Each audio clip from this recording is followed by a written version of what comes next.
Hello learners. तो आज हम शुरू करेंगे हमारी यूनिट 1 जो कि है emergence of psychology. So this is be presented by Naina. तो स्टार्ट करते हैं। इसमें हम इम्पोर्टेंट टॉपिक्स करेंगे जो भी यूनिट 1 के हैं। तो पहला हमारा जो टॉपिक है वो है goals of psychology. Goals of psychology में 4 टाइप के गोल दिए गए हैं, जिसमें फर्स्ट है हमारा डिस्क्रिप्शन, यानी कि ऑब्जर्व करना एंड डिस्क्राइबिंग करना ह्यूमन बिहेवियर को और उनके मेंटल प्रोसेस को, जो कि एक पीपल की थिंकिंग, फील या फिर कोई भी काम करने को अंडरस्टैंड करते हैं, समझने में हेल्प करते हैं। नेक्स्ट है एक्सप्लेनेशन। जैसा कि नाम से पता चल रहा है, किसी भी चीज को एक्सप्लेन करना, यानी कि identifying causes and underlying mechanisms influencing behaviour and mental processes. Next है हमारा प्रोडिक्शन, यानी कि किसी भी चीज का हम फ्यूचर प्रोडिक्शन करते हैं, उसको हम क्या कहेंगे, प्रोडिक्शन। तो हमारा थर्ड गोल हो जाएगा prediction. And next is control. If you are able to explain the why particular behavior occurs, you can control the behavior by making changes in its incidents conditions. Control refers to three things, यानी कि किसी भी चीज को हमारे जो results आए हैं उनमें उनकी कंडीशन को कंट्रोल करने के लिए 3 चीजें होती हैं, जिसमें से एक है एप्लीकेशन। फाइनल गोल हमारा जिसको हम कहेंगे, यानी scientific inquiry is to bring out positive changes in lives of peoples, developing and applying evidence based techniques to improve lives. Next है यहाँ पे मैंने इनकी एक पिक्चर डाली, छोटी सी डिस्क्रिप्शन, जिसमें डिस्क्राइब करते हैं बिहेवियर को, एक्सप्लेन करते हैं कि कैसे हम एक्सपेरिमेंट को कंडक्ट करेंगे, हमारे बिहेवियर के थ्रू प्रिडिक्ट करेंगे, कंट्रोल करेंगे जो भी हमारा बिहेवियर होगा। देन है प्लेटो और सोक्रेटिक्स। ये भी इंपॉर्टेंट टॉपिक्स माना जाता है। प्लेटो जिन्होंने अर्लियर इंस्टीट्यूशन या हायर लर्निंग में हेल्प की है, और 2 इन्फ्लुएंसर हैं ये फिलोसफर्स एंशिएंट ग्रीस के, जिसमें से सोक्रेटिक है जो वो जाने जाते हैं सोक्रेटिक मेथड के लिए, जो कि इन्वॉल्व करते हैं asking questions to encourage critical thinking and exposure contradictions. यानी कि जो सोक्रेटिक है वो क्वेश्चन पे हमेशा क्वेश्चन पूछते रहते थे कि ऐसा क्यों, ऐसा क्यों। तो लगभग इन्हें आस्किंग क्वेश्चन के लिए जाना जाता है। फिर है he believes in the importance of self knowledge and recognizing one's own ignorance. Socrates है जो फोकस करते हैं एथिक्स पर एंड विजडम पर। उनका आइडिया था, प्लेटोज ने जो भी लिखा उनको उन्होंने रिटर्न में मतलब रिटर्न में उन्होंने सब वो लिख दिया, प्लेटो का जो भी कहना था या मानना था। तो प्लेटो ने कुछ लिखा नहीं है, उन्होंने बस कहा था, लेकिन सोक्रेटिक जो कि इनके स्टूडेंट थे उन्होंने वो चीजें लिख दी थी। तो सबसे पहले तो प्लेटो की बात आती है, जिन्होंने थ्योरी ऑफ फॉर्म्स दी है, पोजिटिव किया है, perfect entities beyond physical realities को समझा है और एक्सप्लोर किया है मेटाफिजिक्स को, एपिस्टेमोलॉजी को, पॉलिटिक्स एंड एथिक्स को। इनके डायलॉग्स वगैरह थे, ये बहुत ज्यादा फेमस थे। ठीक है। नेक्स्ट है शेयर्ड आइडियाज। इनकी क्रिटिकल थिंकिंग, विजन जो भी है, इंपॉर्टेंस है सेल्फ नॉलेज के लिए, पर्सनल ग्रोथ के लिए, और इन्होंने फोकस किया है एथिक्स एंड मोरल फिलोसफीज पर। इन्होंने क्रिटिक किया है डेमोक्रेसी और सोशल जस्टिस को। प्लेटो ने कंक्लूड किया है माइंड सेपरेबल है फ्रॉम बॉडी एंड कॉन्टिन्यूस, यानी कि इन्होंने कहा है कि बॉडी और माइंड दोनों अलग अलग चीजें हैं। After the body dies and that knowledge is innate born within us dualism. Aristotle आए उसके बाद, पहले आए प्लेटो, देन उसके बाद सोक्रेटिक, फिर है अरिस्टोटल। अरिस्टोटल कहते हैं कि माइंड और बॉडी दोनों अलग अलग चीजें नहीं है। Deprive principle from careful observation, he said knowledge is not pre existing. जैसे कि इन्होंने सोक्रेटिक और प्लेटो की जो बात है वो नकार दी है। Instead of growing from the experience stored in our memories, ये कहते हैं कि चीजें इनेट होती है, ना कि कोई एक्सपीरियंस्ड स्टोर होती है। फिर है हिस्ट्री ऑफ साइकोलॉजी। साइकोलॉजी की हिस्ट्री में हम पहले प्लेटो के बारे में पढ़ते हैं, जो कि ब्रेन कंट्रोल अवर मेंटल प्रोसेसेस के बारे में बताते हैं। देन अरिस्टोटल है जो सजेस्ट करते हैं कि जो हर्ट है वो कंट्रोल करता है हमारे मेंटल प्रोसेस को। देन उसके बाद विलियम वुड 1879 में इन्होंने फर्स्ट फॉर्मल लैब अपनी खोली थी। कभी कभी क्वेश्चन पूछा जाता है कि फर्स्ट जो लैब है वो कब खोली गई थी, तो वो है 1879 में विलियम वुंट के द्वारा खोली गई थी। लिप्जिंग में खोली गई थी, ये भी पूछा जा सकता है। लिप्जिंग में फर्स्ट लैब खुली थी। ठीक है। नेक्स्ट है first laboratory of psychological in America is established eight John Hopkins university. 1883 में first laboratory of psychological in America establish की गई थी, जो कि जॉन हॉपकिंस यूनिवर्सिटी में की गई थी। देन है सिगमंड फ्रॉइड ने अपने आइडियाज दिए हैं, परफॉर्म किया है थेरेपी को वियना में। देन 1892 में अमेरिकन साइकोलॉजिकल एसोसिएशन पाया गया। देन हम बात करते हैं हिपोक्रेटिक्स की, जो कि कंसीडर करते हैं 4 टाइप के ह्यूमर्स अपनी थ्योरी में, और इन्हें फादर ऑफ मेडिसिन के नाम से भी जाना जाता है। इनकी थ्योरीज जो है कंट्रीब्यूट करती है ग्रीक एंशिएंट मेडिसिन में भी। और 4 इनके जो ह्यूमर थ्योरी है वो है ब्लड से रिलेटेड, फ्लेगम, येलो बाइल और ब्लैक बाइल। ब्लड में हम पढ़ते हैं, ब्लड को वैसे इसका नाम दिया गया है सैंग्विन, जिसमें कि जो एक पर्सन होता है वो वार्म हार्टेड का होता है, चेयरफुल, ऑप्टिमिस्टिक और कॉन्फिडेंट इसमें दिखाई देता है। नेक्स्ट है फ्लेगम। फ्लेगम में लगभग फ्लेगमेटिक इसको नाम दिया गया है, जिसमें जो एक पर्सनैलिटी है इंसान की वो स्लो होगी, क्वाइट होगी और शाई टाइप की होगी। नेक्स्ट है येलो बाइल। येलो बाइल में थोड़ा एनर्जेटिक इंडिविजुअल फील करता है, पैशनेट होता है चीजों को करने के लिए, और इसे नाम दिया गया है क्लोरिक। ठीक है। नेक्स्ट है ब्लैक बाइल। ब्लैक बाइल का नाम दिया गया है मिकेलोनिक मेलैंकोलिक, जिसमें कि उदासी या फिर डर का अनुभव रहता है। देन है हिपोक्रेटिस किस किस चीज में बिलीव करते थे। एक है human body contains 3-4 fluids like substance, balance करते हैं ह्यूमर्स, मेंटेन्स हेल्थ, यानी कि हमारी हेल्थ में ह्यूमर्स जो है बैलेंस करके रखते हैं। और इनबैलेंस लीड्स टू डिजीज, यानी कि अगर हमारे ह्यूमर्स जो है वो बैलेंस है तो हम हेल्थी रहेंगे, अगर इनबैलेंस होते हैं तो हमें डिजीज हो सकती है, कोई भी बीमारी। ये था हमारा यूनिट 1 का, जिसमें हमने इम्पोर्टेंट टॉपिक्स किए हैं। बाकी इम्पोर्टेंट टॉपिक्स जो हैं वो आपके थ्योरीज हैं, जो कि या फिर पैराडाइम्स है, वो भी हम करेंगे। अब है बात रिसर्च की कि रिसर्च होता क्या है। रिसर्च एक सिस्टमेटिक प्रोसेस है जो कि इंक्वायरी, जिसका एम क्या होता है, डिस्कवरिंग न्यू इन्फॉर्मेशन को डिस्कवर करना, फिनोमिना को अंडरस्टैंड करना, या फिर जो स्पेसिफिक क्वेश्चंस है उनके आंसर्स देना या ढूंढना। ये इन्वॉल्व करता है collection, analysis and interpretation of data, यानी कि जो डाटा हमारे पास है, जो डाटा हम कलेक्ट करते हैं उसको एनालिसिस करना और एक इंटरप्रिटेशन उसकी तैयार करना, जो कि जनरेट करता है नॉलेज को, या फिर जो हमारी प्रॉब्लम्स है उसको सोल्व करने में हेल्प करता है। इसके अलग अलग कैरेक्टरिस्टिक्स हो सकते हैं, जैसे फर्स्ट है सिस्टमेटिक, यानी कि किसी भी चीज को हमें सिस्टमेटिक वे से करना चाहिए।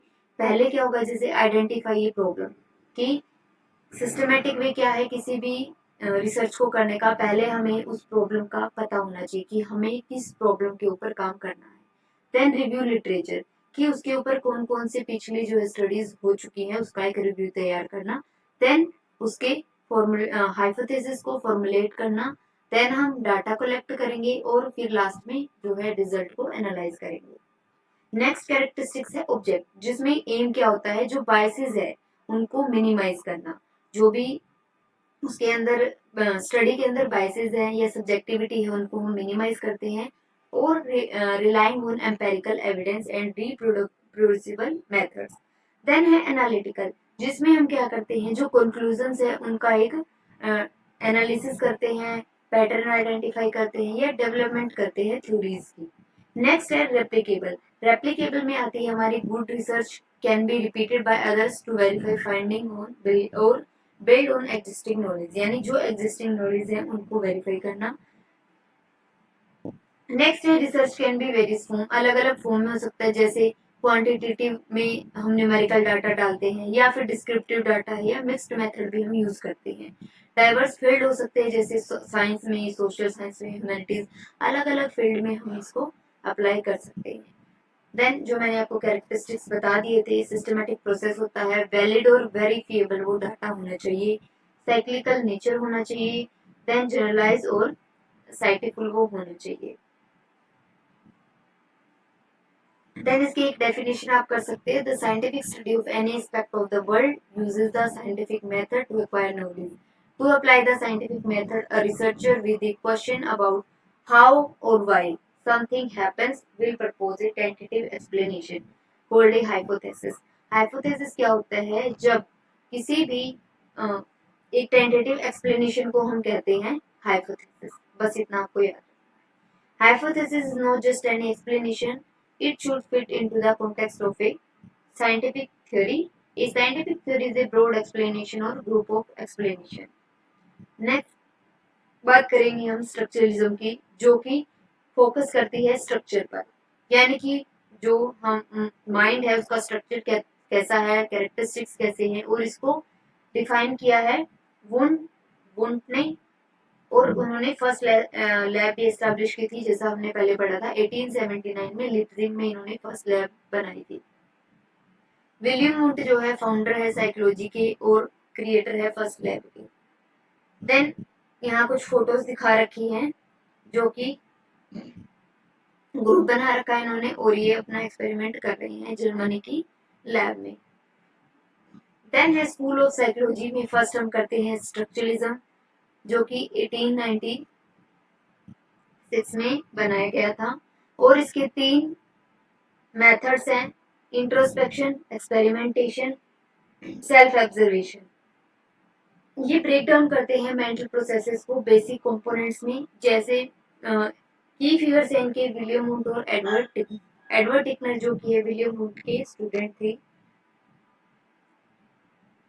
एलिमेंट में हम 3 चीजें पढ़ते हैं, सेंसेशन, इमेजेस और अफेक्शन, या इमोशन भी बोला जाता है। नेक्स्ट है फंक्शनलिज्म। फंक्शनलिज्म में हम स्टडी करते हैं जो कि बिहेवियर और एनवायरनमेंट का रिलेशनशिप, यानी उनके फंक्शन को हम स्टडी करते हैं, अगर सिंपल भाषा में कहा जाए। इनके की फिगर हो जाएंगे विलियम जेम्स, जोहन ड्यूवे, और इनके मेथड हो जाएंगे observation and experimentation. Then functionalist की जो अप्रोच है वो यही है कि हमें जो हमारा ब्रेन है उसके फंक्शंस को समझना चाहिए। देन हम बात करते हैं साइकोएनालिसिस की, जो कि 1900 में एस्टैब्लिश हुई थी। इसमें हम फोकस करते हैं अनकॉन्शियस थॉट्स पर, फीलिंग्स एंड मेमोरीज पर। देन उसके बाद की फिगर्स है इसमें सिगमंड फ्रॉइड, कार्ल यूंग, और उनके मेथड हो जाएंगे जैसे फ्री एसोसिएशन, ड्रीम एनालिसिस। ये सब इनके मेथड है जो कि सिगमंड फ्रॉइड ने दिए थे। ज्यादा ये फोकस करते हैं अनकॉन्शियस माइंड पर, जो हमारे बिहेवियर का अनकॉन्शियस माइंड होता है उस पर। इसमें इंक्लूड कर सकते हैं एना फ्रॉइड को, एरिक एरिक्सन, अल्फ्रेड एडलर और कैरन हॉर्ने को। फ्रॉइड बिलीव करते हैं 3 टाइप के एलिमेंट्स पर, जो है ईड, ईगो और सुपर ईगो। ईड जो है हमारा प्लेजर से रिलेटेड होता है, यानी प्लेजर पर वो फोकस करता है। ईगो जो है हमारा वो रियलिटी फोकस्ड होता है, यानी रियलिटी पर फोकस करता है। और सुपर ईगो जो है हमारा वो मोरालिटी बेस्ड होता है। नेक्स्ट है बात करते हैं हम गेस्टोल्ट साइकोलॉजी की, जो कि 1912 में दी आई थी, और इसका फोकस था ऑर्गेनाइज्ड होल पर, यानी कि किसी भी चीज को हम एज अ होल परसीव करते हैं, जिसमें परसेप्शन आता है और हमारे कोग्निटिव प्रोसेसेस जो है हेल्प करते हैं उस चीज को पूरा करने में। इसके की फिगर्स है मैक्स वर्दाइमर और कोर्ट होफका।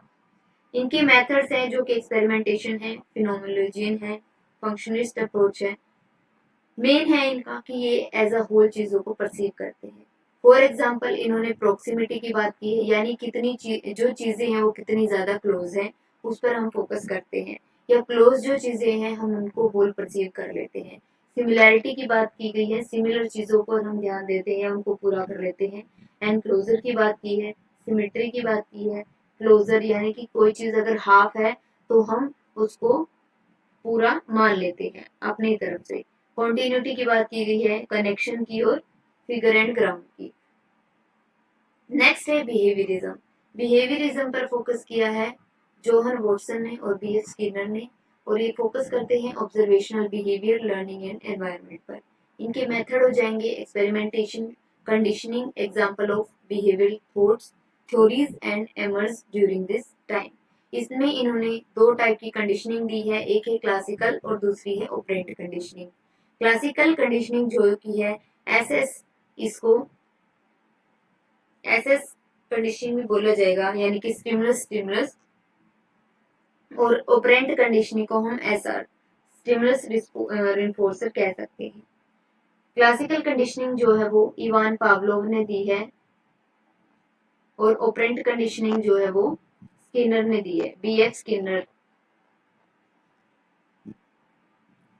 क्लासिकल कंडीशनिंग इन्वॉल्व करता है association A previously neutral stimulus with A stimulus that naturally and automatically trigger A response. Classical conditioning जो की है एक डॉग के ऊपर एक्सपेरिमेंट हुआ था, जिसमें उसको एक ऐसी कंडीशन दी जाती है, यानी कि उसे लर्निंग दी जाती है जिसमें वो बिहेव करता है, सॉरी सीखता है आदत को, जिसमें पहले उसे अनकंडीशन स्टिमुलस दिया गया, यानी कि जो फूड था, फिर अनकंडीशन रिस्पॉन्स आया उससे, फिर उन्होंने बेल और मीट को दिया, जैसे पहले बेल बजा के मीट देते थे, तो बेल के थ्रू जो उसमें कंडीशन रिस्पॉन्स आया लास्ट में, उसमें क्लासिकल कंडीशनिंग का उसमें रूल बताया गया था। देन है ऑपरेंट कंडीशनिंग, इसमें रैट के ऊपर एक्सपेरिमेंट किया गया था, ट्रिगर दबाना, रिइंफोर्समेंट देना उसको। देन है ह्यूमनिस्टिक साइकोलॉजी। ह्यूमनिस्टिक साइकोलॉजी का की फिगर है कार्ल रोजर और अब्राहम मैस्लो।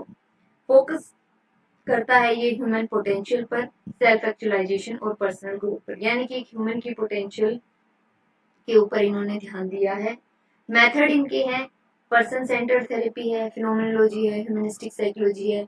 ये फोकस करती हैं टॉपिक्स पर, जैसे become a fully functioning person, यानी कि जो इनर मोस्ट डिजायर है या ट्रस्ट है उनकी खुद की। देन है इंडिविजुअल फ्री विल, यानी कि कैसे एक इंडिविजुअल अपनी चॉइसेस को बनाता है, या सेल्फ कोर्स ऑफ एक्शन या control their own life. Then है हायरार्की ऑफ नीड्स, जिसमें इन्होंने दी है फिजियोलॉजी की safety, love and belongingness, esteem और सेल्फ एक्चुअलाइजेशन। जो सबसे ऊपर है उन्होंने इसको पीक एक्सपीरियंस कहा है, जहां तक लोग पहुंच नहीं पाते हैं। देन है self actualization, a state of reaching one's full potential. Then है कॉग्निटिव साइकोलॉजी की बात की गई है। कॉग्निटिव साइकोलॉजी जो है मेंटल प्रोसेसेस के ऊपर ध्यान देती है, जिसमें लोग जो है थिंकिंग, परसीविंग, रिमेम्बरिंग और लर्निंग के ऊपर ध्यान देते हैं।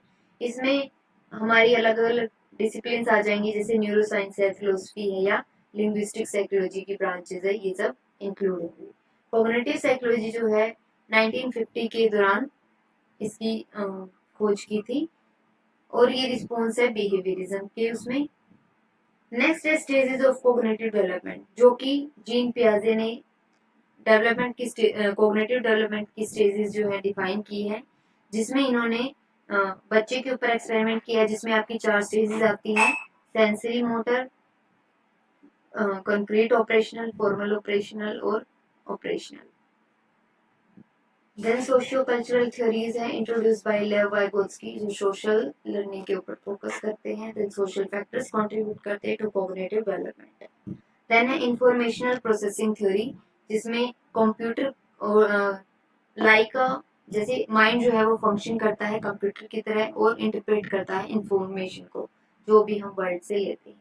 देन है कॉग्निटिव बिहेवियर थेरेपी, जिसमें सीबीटी थेरेपी यानी कि कॉग्निटिव बिहेवियर थेरेपी जो है फोकस करती है ऑटोमेटिक नेगेटिव थॉट पर, यानी कि इसमें हमारा कॉग्निशन और बिहेवियर दोनों मिलकर काम करते हैं। देन है period is sometimes referred to as the cognitive revolution as a wealth of research on information processing, language, memory and perception begin to emerge. Next है हमारा पॉजिटिव साइकोलॉजी, जो कि मार्टिन सेलिगमैन और चिक्सेंटमी-हाई ने पॉजिटिव साइकोलॉजी के बारे में बताया है, जो scientific understand and effective intervention to build thriving in individuals, families and communities के ऊपर फोकस करते हैं।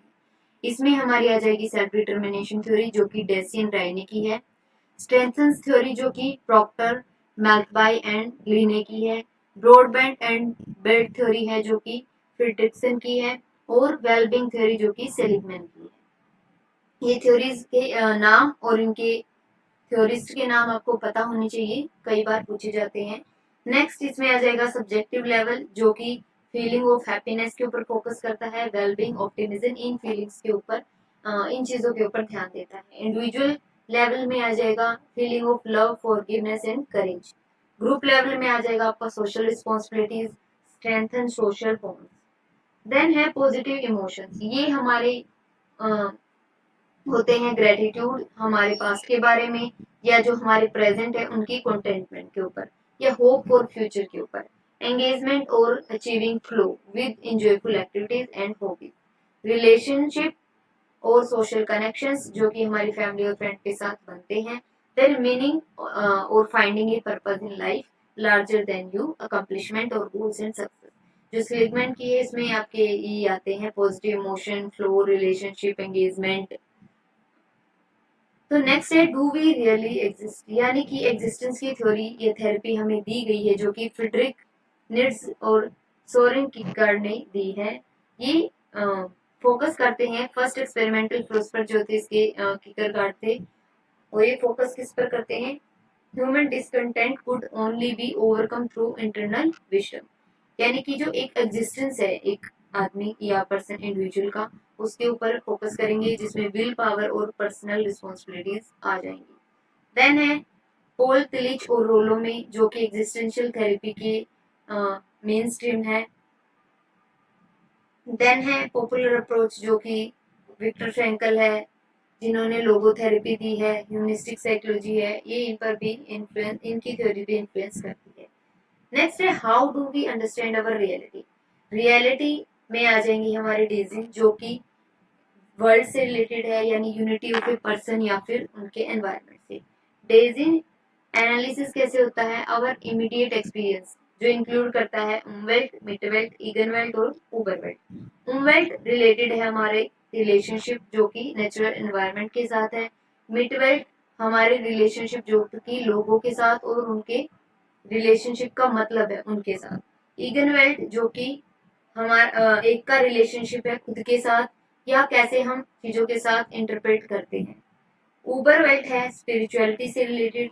लास्ट में alienation from disease illness of our time.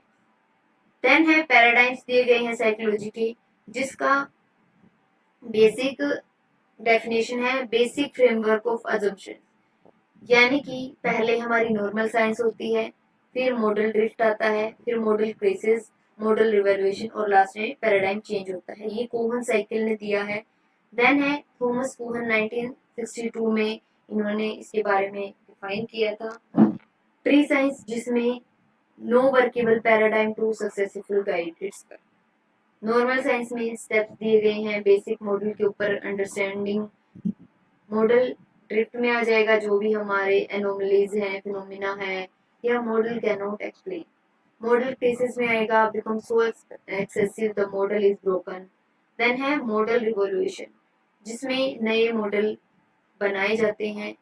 Then है पैराडाइम चेंज, और लास्ट में कैसे हमारा जो है वो पैराडाइम पूरा चेंज हो जाता है। देन इसके अंदर एक्सियोलॉजी की बात आती है जो कि हाउ डू वी वैल्यू, किसी चीज को हम कैसे वैल्यू करते हैं। Ontology what's our there to know, कि हमें क्या जानना चाहिए। एपिस्टेमोलॉजी रिलेटेड है कि क्या और कैसे हम चीजों को जान सकते हैं। मेथोडोलॉजी के लिए मेथड क्या होंगी, एक्वायरिंग नॉलेज, कैसे हम एक्वायर कर सकते हैं नॉलेज को। मेथड्स में आ जाएगा precise, procedure, can be use it's, acquire it. Source हो जाएंगे what data can be collect, यानी कि डाटा को हम कैसे कलेक्ट कर सकते हैं, सोर्स क्या हो सकते हैं उसके लिए। देन है एपिटोमोलॉजी ऑफ ए पैराडाइम। अब इसमें आ जाएगा हमारा इंट्यूटिव नॉलेज, यानी कि rely on forms of knowledge जैसे बिलीव्स, फेथ्स एंड इंट्यूशंस हैं। देन है ऑथोरिटेटिव नॉलेज, यानी कि जो डाटा हमने इकट्ठा किया है लोगों से या बुक से या लीडर से, वो कैसे रिलाई करता भी है या नहीं। लॉजिकल में आ जाएंगे path to knowing the truth, यानी कि सच को जानने के लिए कोई ऐसा रीजन या फिर पाथ। देन है एम्पेरिकल एपिस्टेमोलॉजी जिसमें हम समझते हैं knowledge is best right from sense experiences and demonstrable object facts. Then ontology के बारे में अगर हम बात करें तो ये है एक रिसर्चर की बिलीफ सिस्टम जिसमें हम nature of being and existence के ऊपर फोकस करते हैं। नेचर और existence of the social phenomena we are investigating. ये हेल्प करता है नेचर ऑफ रियलिटी में और what you believe can know about the reality. Then है मेथड्स क्या क्या हो जाएंगे एक पैराडाइम के, इसमें आ जाएगा हमारा क्वालिटेटिव, क्वांटिटेटिव और मिक्स्ड मेथड। क्वांटिटेटिव मेथड में हम मतलब प्री डिटरमाइंड चीजें होती हैं, लेकिन क्वालिटेटिव में हमारे पास एमर्जिंग मेथड्स होते हैं, और मिक्स्ड में दोनों आ जाएंगे। देन है क्वांटिटेटिव में इंस्ट्रूमेंट्स बेस्ड क्वेश्चंस होते हैं, लेकिन क्वालिटेटिव में ओपन एंडेड क्वेश्चन होंगे। मिक्स्ड में क्वाली और क्वांटी का मिक्स हो जाएगा। क्वांटिटेटिव में जैसे परफॉर्मेंस डाटा है, एटीट्यूड डाटा है, ऑब्जर्वेशन डाटा है, सेंसस डाटा है, और क्वालिटेटिव में इंटरव्यूइंग है, ऑब्जर्वेशन है, डॉक्यूमेंट डाटा है या ऑडियो विजुअल। यानी कि क्वांटिटेटिव में हम नंबरिंग के ऊपर फोकस करते हैं, लेकिन जो हमारा क्वालिटेटिव डाटा है उसमें हम इमेजेस यानी कि कोई भी नंबर के ऊपर फोकस नहीं होगा।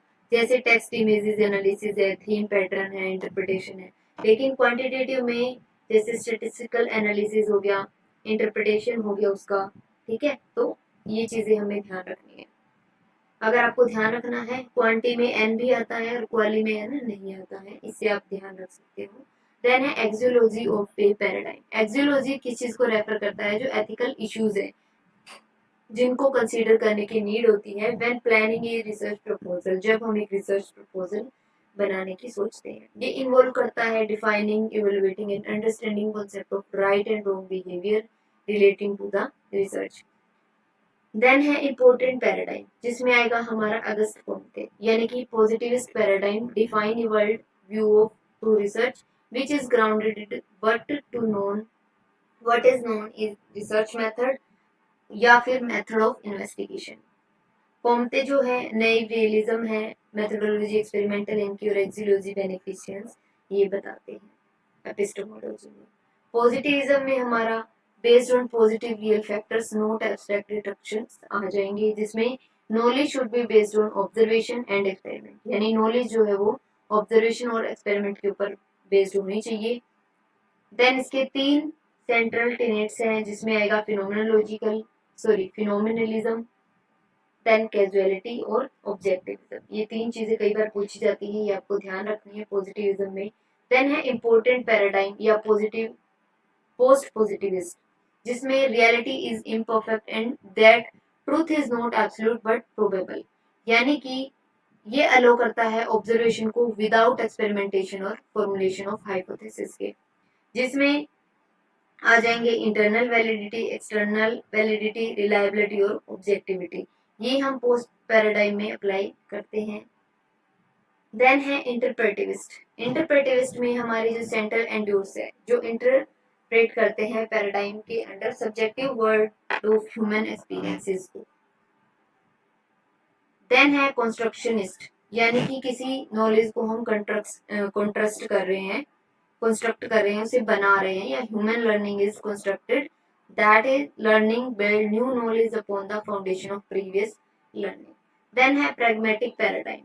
प्रैग्मेटिक पैराडाइम में हम इन्वॉल्व करते हैं believes that usefulness is the best criterion for determining the validity of an idea.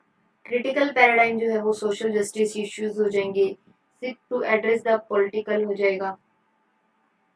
Then बात करते हैं हम प्लेटो की।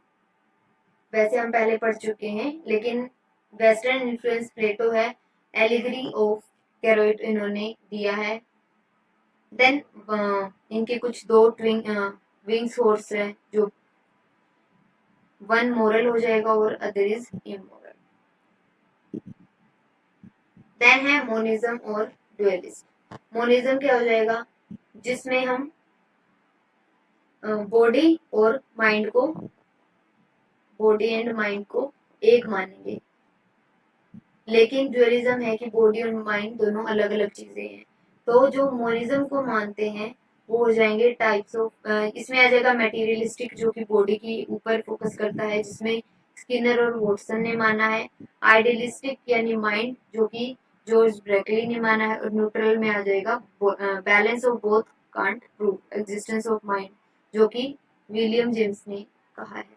ड्यूलिस्ट में आ जाएंगे इंटरेक्शन के बारे में, यानी कि इंटरेक्ट करते हैं कई बार, ये चीज बताई गई है।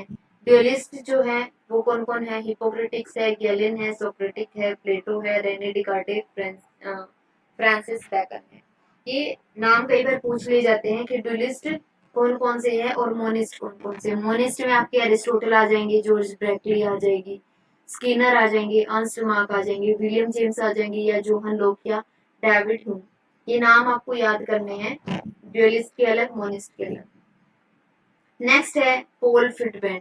इन्होंने ये बात करते हैं no prescribed set of rules, यानी कि he said that whatever rule do exist must be broken, कि कोई भी जो रूल है जो बनाया गया वो कभी ना कभी ब्रेक डाउन होता है।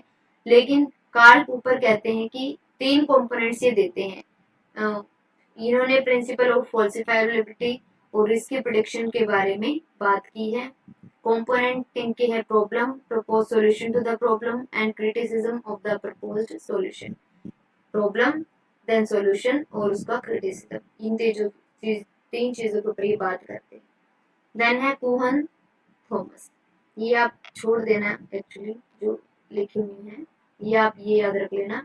पोल फॉर्ड्रेबैंड, कार्ल कूपर, कुहन थॉमस। जो कुहन थॉमस है वो सेट ऑफ बिलीव्स की बात करते हैं पैराडाइम के अंदर। देन आपका नेक्स्ट टॉपिक है are all forms of psychological the same, क्या जो साइकोलॉजी की फॉर्म है वो सभी सेम है। तो इसमें जो है अलग अलग हमारे जो सोशल साइंस की साइकोलॉजी की इन्वॉल्व करते हैं स्टडी को, कोई थॉट फीलिंग एंड बिहेवियर के ऊपर बात कर रहा है। जैसे हिपोक्रेटिस है, वो फादर ऑफ मेडिसिन माने जाते हैं। उन्होंने 4 ह्यूमर दी है थ्योरीज की, ह्यूमर थ्योरी दी है। माइंड एंड बॉडी को किसी ने अलग माना है, किसी ने एक माना है। तो हम कह सकते हैं कि जो साइकोलॉजी फॉर्म्स है सभी सेम नहीं है। जैसे सोक्रेटिक की हमने पढ़ी है, प्लेटो की पढ़ी है। देन रेने डिकार्टे जो है माइंड के ऊपर फोकस करते हैं और इमटेरियल माइंड कैसे और फिजिकल बॉडी कम्युनिकेट कैसे करते हैं, इन चीजों के ऊपर ये बात करते हैं। देन है फ्रांसिस बेकन, जो कि फाउंडर है मॉडर्न साइंस के और मेंटेन करते हैं true science of nature should be grounded in mechanical craft, जैसे कि alchemy rather than scholastic completion and reflection.